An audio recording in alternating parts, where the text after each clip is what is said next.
मणिपुर में 2 महिलाओं को नग्न अवस्था में जबरन घुमाया गया। इस घटना के बाद से ही सड़क से लेकर संसद तक उबाल है। इसी बीच एक बड़ा खुलासा हुआ है।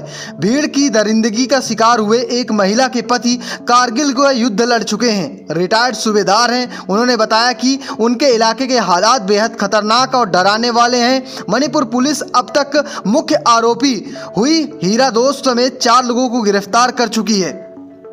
एक अखबार से बातचीत करते समय 65 वर्षीय रिटायर्ड सैनिक ने इस हैवानियत की शिकार हुई अपनी पत्नी के बारे में बताया। उनका कहना है कि अब सब कुछ तबाह हो चुका है। उन्होंने कहा कि वो सामान और सम्मान दोनों गंवा चुके हैं। पीड़ित पत्नी ने कहा कि हम 2 महिलाओं को बंदूक की नोक पर हजारों लोगों के सामने कपड़े उतारने के लिए मजबूर किया गया। अगर हमने कपड़े नहीं उतारे तो उन्होंने हमें जान से मारने की धमकी दी। पीड़िता ने आगे बताया कि उन्होंने हमें नाचने पर मजबूर किया, धक्का दिया और परेड करवाई। वे सभी जंगली जानवरों की तरह बर्ताव कर रहे थे। पूर्व सैनिक का आगे कहा कि वो डिप्रेशन में चली गई थी, लेकिन हमारे बच्चों की चिंता करनी थी, इसलिए वो सामान्य होने की कोशिश कर रही हैं।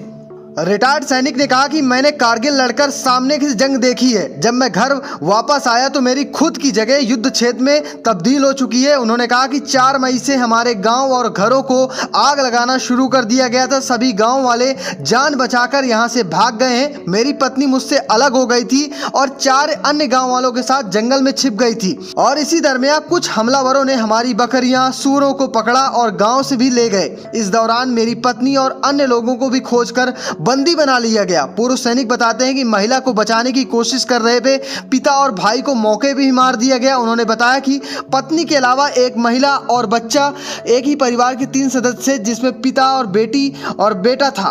भीड़ पुलिस वालों से छीनकर सभी को ले गई थी।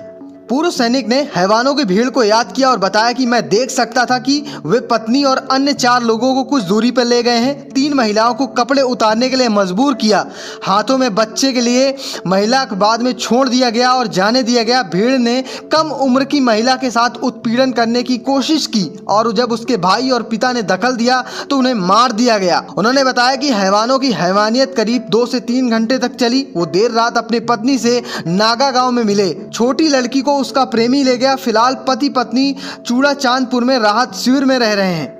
इस घटना का वीडियो सामने आने के बाद पूरे देश में बवाल मचा हुआ है। हर कोई वहां पर स्थिति जो बनी है उसे शांत कराने की मांग कर रहा है। खुद प्रधानमंत्री नरेंद्र मोदी इस पर अपनी बात रख चुके हैं। उन्होंने कहा कि इसने पूरे देश को शर्मसार किया है। तो फिलहाल आप कैसे देखते हैं इस पूरी घटना को कमेंट बॉक्स में बताइए। वहीं अगर आप वीडियो यूट्यूब पर देख रहे हैं तो यूट्यूब में सब्सक्राइब करिए। फेसबुक पर देख रहे हैं तो फेसबुक पेज को फॉलो करना बिल्कुल मत भूलिएगा। धन्यवाद।